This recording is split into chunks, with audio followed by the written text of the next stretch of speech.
بسم الله الرحمن الرحيم نحمده ونصلي على رسول الكريم اما بعد زما خو عزت مندو الله جل جلاله انسان دی دنیا ته ډیر مختصر وخت پر را لګل دي د دنیا د زندگی عارضی ده همیشه د پر دلته پاتې کېدل نه دي که چا د نیکه کارونه وکړ خو عمل وکړو خلکو سره ښېګړه وکړي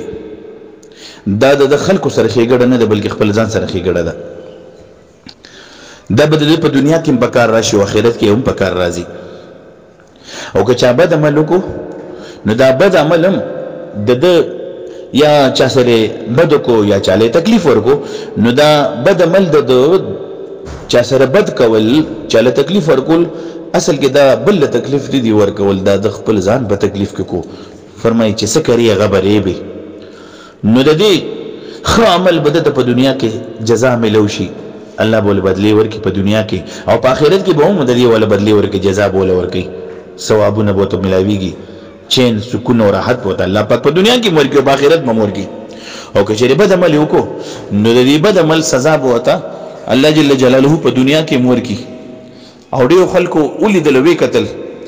چې دې انسان داسې کړي نو ګونه نو سره داسې وشو او چې کله د انسان مړ شي نو بیا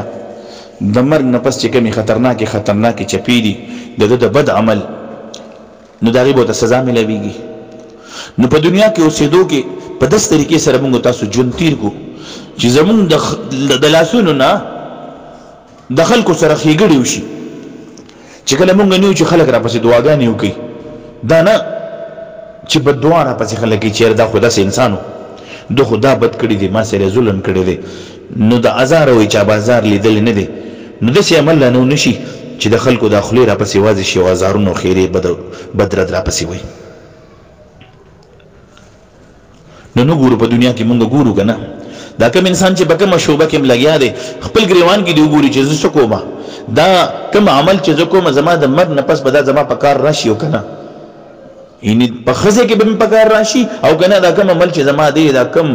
روزګار دی زما دا کوم کاروبار دی دا کوم عمل چې زه کومه که زما د مرګ نه پس به د دې ماته سزا ملاویږي حدیث شریف کې راځي چې درې کسانو په لاره باندې روانو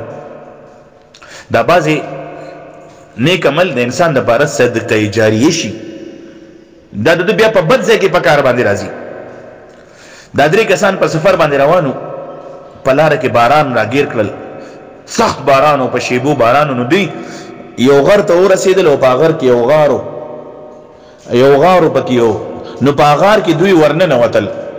پناه یې واغسته د باران نه پټ شول د الله شان ته وګوره چې دې غار ته ورننه وتل درې واره د بر نه یو غټ کمر یو غټ راوښویدو او نیغ راغود د غار په هغه خوله کې ونښتو او دوی په هغه غار کې ګیر شول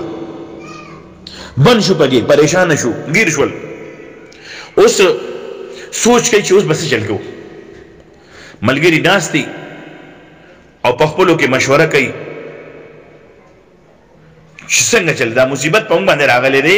دا مصیبت به زموږ نه څنګه لرې شي مشورې دا وشوه که ته زموږ درې وړه خپل داسې که نیک عمل موږ او تاسو په دنیا کې کړي وي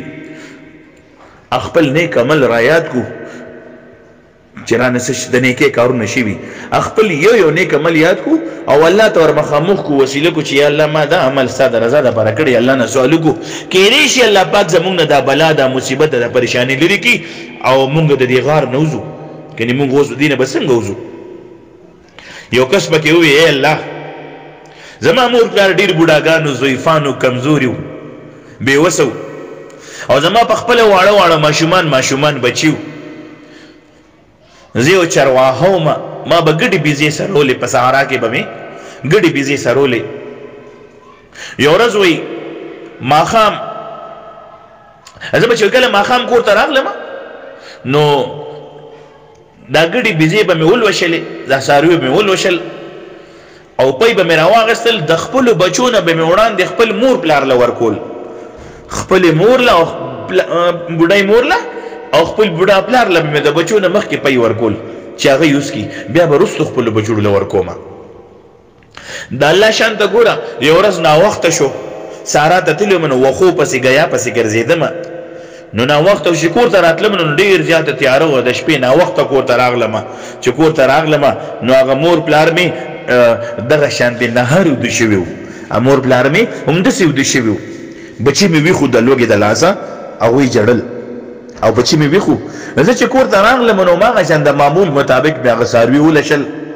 ناوخته او بیا مې پی راواغېستل د مور پلار خواته چې راغلم هغوی ودو نو زه وله سر ته ودرېدمه د کټ سر ته ورته ودرېدمه ولاړ او دا بچی می جاړي پخپو کې راته لغړیږي د لګي د لاس او جاړي او په دغه طریقه باندې زه ولاړم او دا بچی می په دې خپو کې لغړېدل او جړلې ما هغوی له پی ور نه کله بچولو دا شپه دغه رنګې تېره شوه دا شپه هم دغه رنګې را باندې تېره شوه کله چې سهار شو نو هغه مور پلار زه ورته سر ته ولاړم او زه هغه مور پلار په دغه حالت کې زه ولیدم بچو له مې ورنک نو ربه که چېرې دا عمل دا نیک عمل د دې مور پلار دا خدمت او دا بچي ټوله شپه په لوږه کې تېرېدل او د هغوی دا ژړا دا تکلیف ما برداشت کولو نو ربه که چېرې ما دا ستا د رضا دپاره کړي چې زما باندې زما د دې مور او پلار ډېر لوی حق دی نو که دا عمل ته خو پوهې تا ته خو پته ده ته خو د هر څه نه خبردار یې که دا عمل ما ستا د رضا دپاره کړي نو یا الله مونږ نه دا مصیبت لرې که دا ګټ زمونږ نه لرې که دا غار دا خوله مونږ ته کولاو که نو د الله شان ته وګوره هغه ګټ چې کوم مخې ته پروت و کمر هغه غټه ګټه هغه غټ کاڼې هغه غټه تیږه چې پرته وه هغه داسې لږه وخوځېده د الله رحمت په جوش کې راغلو دا نیکي داسې عمل دی هغه بل کس چې کومو هغه اوس الله جل جلاله ته سوال کوي الله ته سوال کوي چې خدای پاکه ای زما پروردګاره د تره یوه لور وه چې ډېره زیاته یې خوښه ده او د انتهایي شدت سره یې ورسره محبت کولو ډېره زیاته یې خوښه وه او دونه محبت لکه څنګه چې یو نارینه زنانه سره محبت کوي ما د هغې نه د خپل خواهش پوره کولو د تقاضې پوره کولو ډیمانډ مې ترې نه وکړو چې زه زما دا خواهش پوره کړه نو هغې انکار وکړو تر دې پورې چې ما ولې د 100 دینارو لالچ ورکو 100 دیناره او ما د 100 دینارو بندوبست وکړو راجمع مې کې چې زه اوس د دې نه د خپل خواهش پوره کړم د هغې سره چې کله زه ورنږدې شوم نو دغه زنانه دغه جنۍ ما ته ووې چې د الله بنده د الله نه ویرېږه او زما د عزت قایم پرېږده زما د عزت مه خرابوه ما په دې خپل حال باندې پرېږده نو د الله د یرې نه د الله د خوف د وجې نه زه ودرېدم نو دې دویم کس ای الله ته خو پوهېژنې ته خو پوهېږې ته خو خبردار یې که چېرې ما دا کار خالص تا د رضا دپاره کړي وي او د دې ګناه نه مې مخ اړولې وي نو دا غار چې کوم مونږ پکې راګیر شوي مونږ د دې نه راوباسه مونږ ته د غار دا خوله کوله وکړه الله جل جلاله هغه کومه تیږه چې پرته وه هغه نور هم وخوځوله لږه نور هم کولاو شوه درېیم کس وی الله ما د 8 کیلو چاولو د وریجو په بدله کې په اجرت باندې یو مزدور ځان سره نیولی و چې ما سره مزدوري وکړه دا کار وکړه زه به تاله 8 کیلو وریجې درکوم رډه کې مې نیولي و چې کله هغه مزدور هغه کار پوره کو نو ما هغه ته وی هغه ما ته وی ما له خپل حق راکړه نو ما هغه ته خپله مزدوري ور وړاندې کړه پیش مې کوته نو هغه وی چې دا خو ډېره زیاته لږه ده هغې لږه وګڼله چې دا 8 کیلو وریجې خو لږې دي نو هغې ما ته پرېښې ولاړو رانه مزدوري یې خپله وانغسته ما داسې کار وکړو چې هغه وریجو باندې مې په پټي کې کرونده وکړه هغه وریجې مې ټولې وکرلې او په هغې باندې به مې دغه شان کرونده کوله او د هغې نه به چې کوم آمدن راتلو په هغې باندې به ما ګډې بیزې اخیستې څاروي به مې بیا اخیستل او دا غیر لپاره مې بیا یو سړی مقرر کو، یو نوکر مې ولا مقرر کو چې هغه سحر بوزي او ماښام یې راولي چې دا څاروي سنبالوي، ګډې بلځې سرۍ سارا ته بوزي. کافي وخت بس وخت ډېر زیات تېر شو، دغه سړی ما له راغلو، زما خوا ته راغلو او ما ته وی د الله نه ویرېږه، په ما باندې ظلم مه کوه او ما له زما خپل حق راکړه. ما ورته وی دا څومره دا ریوړ چې کوم دی، دا ګواره چې کوم دی، د غواګانو د ګډو د بیزو دا څومره چې دلته کې دا ګواره ته ویني، دا بوزه روانه کو، دا ټوله بوزه. نو هغه ما ته وی د الله نه ویرېږه او ما پورې خندا مه کوه. ما ورته وی چې زه خندا نه کوم، زه مذاق نه کوم تا سره، دا هم ستا دي. واقع اوږده ده چې په هغه ستا په هغه 8 کیلو چاولو باندې وریجو باندې ما کرونده شروع کو، بیا د هغې نه چې کومه بدن راتلو په هغې باندې تا دپاره ما ګډې بیزې اخېستې او دا به ما سرولې چې دا د ده امانت دی. هغه سړی ډېر زیات خوشحاله شو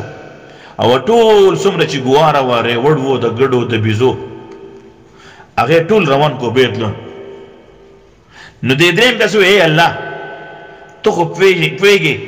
تا ته خو د هر څه پته ده، که چېرې دا نیک عمل ما ستا د رضا دپاره کړي وي نو دا غار دا خوله په مونږ باندې کولاو کا، دا ګټه زمونږ نه، دا کمر او دا تیږه د غار د خوله کې چې پرته ده مونږ ګیر شوي پکې، یا الله دا مونږ نه لرې کا. الله جل جلاله د غار نه هغه تیږه لرې کا، د غار خوله کولاو شوه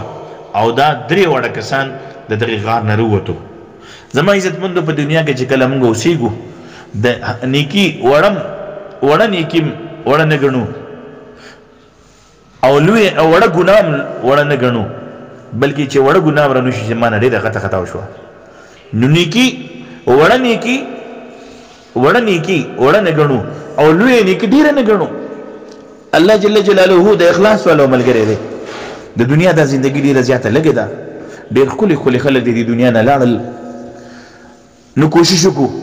که نارینه دي هغوی د خپل د کور د اهل و عیال خیال وساتي چې ما باندې زما د دې بچو، زما د دې کور والا څومره حق دی. نو له خپل حق ورکوه، خو د دغه ښځې او د دغه بچو د وجې نه ګورې خپل مور پلار خفه نه کوي. چا چې مور پلار خفه کړي دي نو دنیا هم برباده شوې، د آخرت هم برباد دی.